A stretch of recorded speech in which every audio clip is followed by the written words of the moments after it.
Next up, we have a talk called Privacy on the New IBC Blockchain and NYM mixnet. Please give a warm welcome to CEO of NYM Project, Nixer of a Packet, and Master of Concealment, Harry Halpin. Okay. We at NYM are basically trying to build infrastructure which can defend against mass surveillance.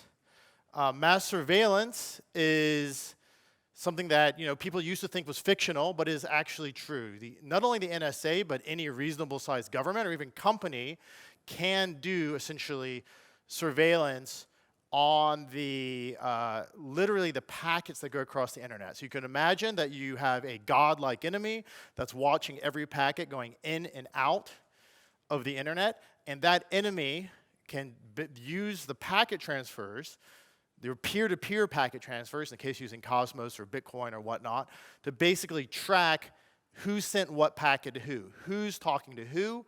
That's the metadata. And this is the case even when people believe they are being private. So with end-to-end encryption, including Signal, the enemy just has to watch the Signal server, see who's using Signal when and where. They can't read your messages, but they can know who you're talking to. It's also the case with any blockchain, even if you're using Zcash or I don't know what in Cosmos, because I think none of the privacy chains really work yet on Cosmos. These enemies could observe who's doing what. And effectively, even if you use a VPN, the enemy can observe what you're doing, because a VPN only offers like kind of one-hop protection, including decentralized VPNs. And Tors obfuscate your IP address, but only against very weak adversaries. So the internet technologies that we have for privacy are pretty broken, and they have been so for 20 years.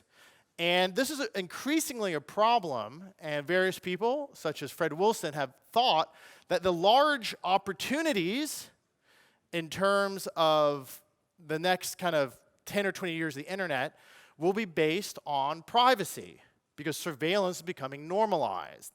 And there is a historical precedent for this, insofar as that how many people here remember the internet before TLS? Remember the little lock, right? So everything was in plain text. You would log into your email, and I could just sit there in a cafe and run Wireshark and steal your email password or your banking passwords. This was very plausible up until 2004 or 5. And then after Snowden revelations, TLS usage skyrocketed, and the fact that you could spend money on the internet without losing your bank info to random criminals is what led to eBay and PayPal and the whole kind of original Web 1 boom.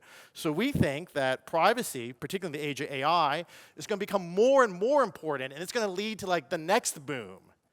And we have a number of people that agree with us, including the wonderful Interchain Foundation and a lot of other wonderful validators, some of who I'm sure are here, Supreme Node, Valterium, Swisscom, Swiss Staking. And we believe that there is actually demand for privacy. So a lot of people think that people don't care about privacy, but the fact of the matter is 1 in 8 people has used the VPN. And of the 1 in 8 people, a lot of them are just downloading Netflix, but 1 in 3 of those people said they used it for privacy purposes. However, the problem is that privacy infrastructure happened before blockchain technology. And insofar as it happened before blockchain technology, it was based on a kind of altruistic nonprofit model, and therefore the growth kind of stalled. Right? People weren't being rewarded for running nodes, and so people were like, why am I going to run a node? So Tors had a kind of stable number of nodes for the last 10 years. But Signal, particularly after things got a little bit hectic in the US and the Trump inauguration, saw its usage kind of skyrocket upwards. So what we've tried to do is we've tried to build a holistic full-stack privacy solution called NYM, and it has 2 main components. I'm going to do one component very quickly, because I've talked about it a lot in other forums, the mixnet, and I'm going to talk about a second component which we haven't really talked about before, which is our zero-knowledge enabled Cosmos blockchain. So our solution is a mixnet with a token, an incentivized privacy infrastructure for the network layer, the peer-to-peer broadcast, the VPN level, and an IBC and COSM-WASM enabled blockchain that has zero-knowledge ZK-NYM technology with anonymous credentials built in. And we'll talk about that quite shortly. So what is NYM? So if you want to compare NYM to like a VPN or whatnot, you can see a VPN, the traffic comes in and it comes out. And you can imagine that each of these orange dots is a packet, right? And that you see the pattern, the timing and volume, the size of these packets, and the order they're coming in and out the VPN essentially makes a unique fingerprint for every time you'd use the internet. This fingerprint is, by the way, could be used in your IP with information like your IP address in wonderful things such as MEV extraction, right? So we know this is possible. Tor, which people tend to think of as like a magical privacy box, basically sends traffic forward, it bounces around 3 nodes, and it comes out. But you can still see the fingerprints there because the traffic in Tor comes in, first out. So it's fine, like a VPN, obscures your IP address, but that's kind of it.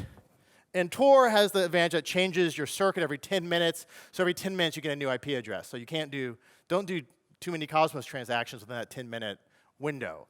NYM is different insofar as what NYM does is the traffic comes in with that unique fingerprint. The packets are all made the same size, and then they're mixed together. So what that means is the packets do not come in, first out. They're shuffled like a deck of cards. And by virtue of being shuffled like a deck of cards, and they get shuffled 3 times, even an adversary with a God's eye view of the internet cannot figure out who's sending packets to who's talking to who. And this is a generic technique which works not just with applications built on Cosmos, but works with any application. Works with your web browser, works with Signal, works with Telegram. In fact, we already have Telegram working with NYM.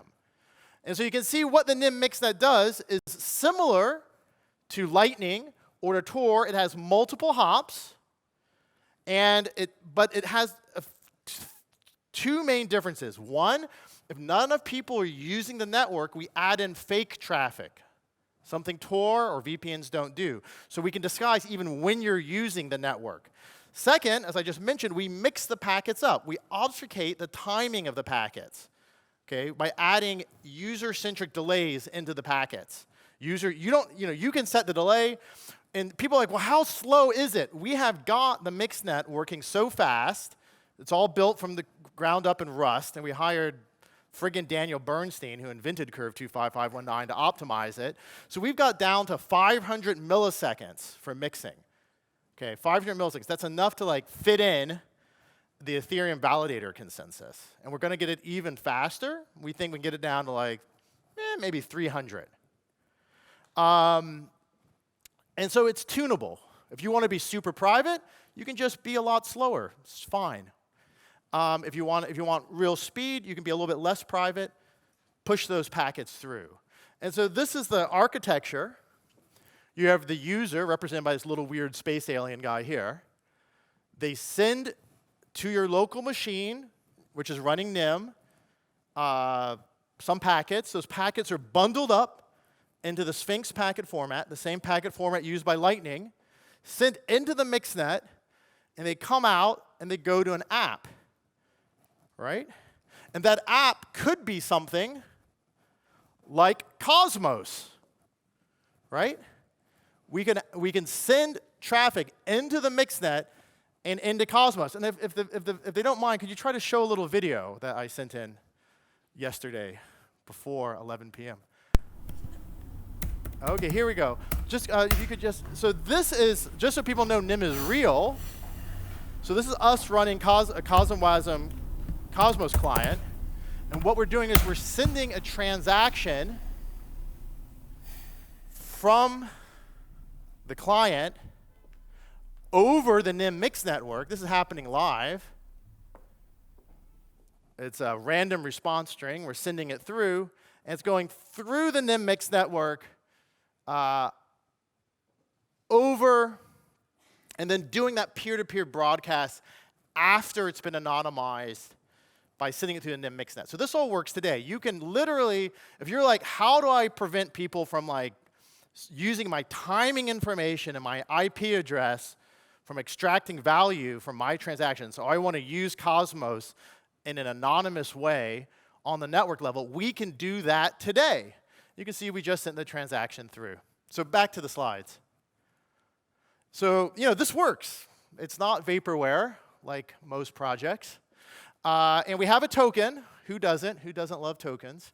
The token does not exist as does exist because before Bitcoin itself was even invented, people were trying to add reputation to mixnets. Because the problem is I'm sending traffic through a mixnet. What if the node drops the traffic? Then I lose my transaction. I have to resend it. It's slower. It's a pain. If your node does that, it should be punished. If your node sends it through correctly, it should be rewarded. So we have a unique proof of mixing reward scheme, which basically samples a network using a VRF, which I think Secret will discuss later, and basically fairly samples using a secret shopper-like packet to see if the network is working right or not. So imagine the system itself is sending in anonymous packets, and they're looping those packets through the system, and they're using that traffic to judge whether the system is performing enough and if the nodes are operating.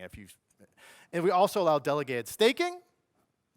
So if you don't want to run a node, but you have a bunch of NYM token, you have some friends that run a node, you want them to make money and you get a chunk, we have that working with a sort of decentralization. And the general thesis is that the NYM value should be the value of privacy itself. So as the usage of the network increases, which we hope it will, and we're planning to launch a VPN product by end of the year, then essentially the value of the token should increase or decrease. And I'm not going to go into token in detail, but if you're interested, just Google that, reward sharing for mixnets. We even did Nash equilibrium proofs that it's fair and you shouldn't cheat. But what we're interested in talking about today is Cosmos. How does NYM work with the Cosmos ecosystem? So what we have done is, there's a big question. When I use NYM, how do I discover the nodes? How do I know what the first hop into the network is? And this whole time, secretly, for about 3 years now, since 2019, we've been building on Cosmos, and we've built a directory authority system which has the nodes, has the reputation score, keeps track of all the tokens using a number of complex COSM-WASM contracts. And we've been running this all on a production-level blockchain called NYX, which for those of you who are Greek mythology fans, is the goddess of the night. And it's a Cosmos blockchain which basically has a few cool tricks. So one of the problems, if I want to block Tor in China, I just take down the directory authority system. So I think we've discovered a genuine use case for blockchain-based systems. The genuine use case is that blockchain systems, by virtue of the peer-to-peer broadcast, have some level of censorship resistance, and currently work in China and other places. So we put the IP addresses and the key material into the NYX blockchain and broadcast that around. So everyone always has the most up-to-date set of mix nodes to run their traffic through. And if you're interested in joining the validator set, I'll be at the validator gathering tomorrow, and our network is currently a permissioned network, but we will depermission it in July. So this means anyone who's running a validator can jump in and help privacy and make some rewards. It's not just, we run COSM-WASM, and we have a developer-centric application we'll be launching. So before I go into that, let me just look, this is our current node set, so you may recognize Figment, peer-to-peer, Swiss staking. So please, when we depermission in July, and if you're interested in talking about running a validator, just grab me. We have a booth. Talk to us. We'd be very interested in getting new validators on the network. So these aren't mixed nodes. The mixed nodes are mixing the traffic, and the validators maintain the consensus of all the traffic. And then we'll be launching our blockchain, which currently has the ZK stuff in testnet, a zero-knowledge system. So this should allow developers to easily build applications such as private voting contracts, private payment systems, other zero-knowledge systems. And it's built on a technology called anonymous credential tech, which I'll talk about in 1 second. And we also are building a way to reward developers. And how we're going to reward developers is that 60% of the NYX token, so this is the native token of the NYX blockchain, will be distributed directly, similar to Canto, if people are familiar with Canto, but hopefully not as scammy, to people that do valuable work for the NYM ecosystem and the NYX ecosystem. So if you upload a smart contract and it gets some work, then you will get people use it, you will automatically get some of those rewards, not just as a validator, but as a developer. Because ultimately, the value accrues to blockchains not just due to validators, not just due to users, but due to developers. And we think developers should have a fair way to get those rewards. And eventually, we would like the blockchain to be democratically controlled by developers based on the amount of work that they've done. So we will transition NYX over to a DAO, and we're going to use this git split mechanism to basically automatically partition out smart contract rewards to developers who build privacy-enhanced apps, because people should be rewarded for contributing to global human privacy, which is a common good. And then finally, we have a zero-knowledge technology built on the blockchain, a bit different than others. It's similar to what's called an anonymous credential scheme, based similar on Chaumy and eCash. But effectively, the way you want to think about it is, ZK snarks and starks allow you to encode arbitrary information in zero-knowledge circuits. But we're very interested in recording arrays of information with specialized proofs into zero-knowledge. So that's simpler for developers to think about, rather than having to I need to use this weird DSL and then encode stuff in a polynomial and maybe it doesn't work out. What we will do with ZK NIMs is it's as simple to use as a JSON array, which I assume every developer here has at some point in their life parsed a JSON array and used it, but that the JSON array can contain different values in zero knowledge, which can be then selectively disclosed to the people that need to read those values, but only those people. And that will allow all sorts of things like privacy-enhanced payments to any token, zero-knowledge KYC, unlinkable pseudonyms. And the cool thing about our system is that it doesn't try to build a global identity system.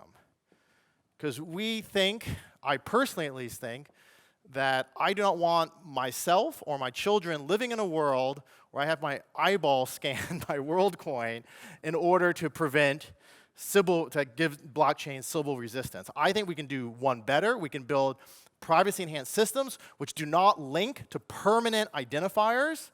I'd rather tear my eyes out than have my eyeballs built into a permanent identifier for myself. And that these identity systems do not need identity. What you want is to show that you have some attributes, that you're Czech, that you're over 18, that you voted, that you didn't vote, that you agreed with the DAO proposal, that you didn't agree with the DAO proposal.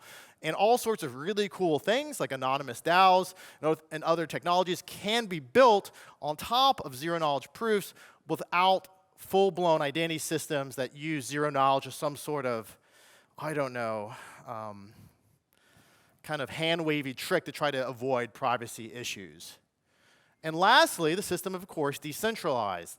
What's different about running a NYX validator than a NYM validator is that the NYX validators will enable these zero-knowledge operations, which are not currently enabled in any other Cosmos chains. We will work with Interchain. We're already working with Interchain Foundation to eventually package it all up so it can be a Cosmos module that can then work with any other blockchain. And even if that takes a while, the NYX blockchain is IBC enabled, so you want some privacy, you can always IBC over to us, do your private stuff on NYX, and the IBC back out. So this is our roadmap. We've already launched, and we're launching NYX this year. NYM, you can come to our workshop tomorrow. You can already use it with Monero, Zcash, Aztec. Anyone who's building a zero-knowledge system who has any common sense realizes that you need anonymous networking, not just blockchain, because otherwise the networking stack doxes whatever you're doing on the blockchain. We are currently, I think, the only ones that provide that.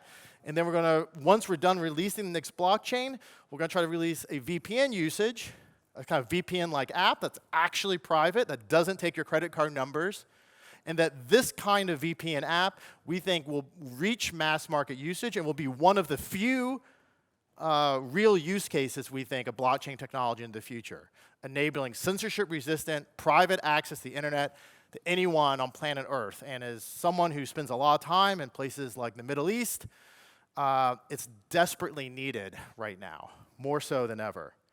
So that's it. I'm happy to answer some questions if there are any questions. But I just want to just end. I mean, the reason why we do privacy systems is not because we're deviants, although we love deviants that want to hide everything. It's because we support human freedom. And ultimately, the freedom to be who you want to be, to do what you want to do, to grow in to what you want to become is more important than any particular technology stack. We've built what we think is the best stack to enable human freedom, and we do hope you can join us. And if you have something better, we'd love to know about it. Please stop by tomorrow. Thanks a lot.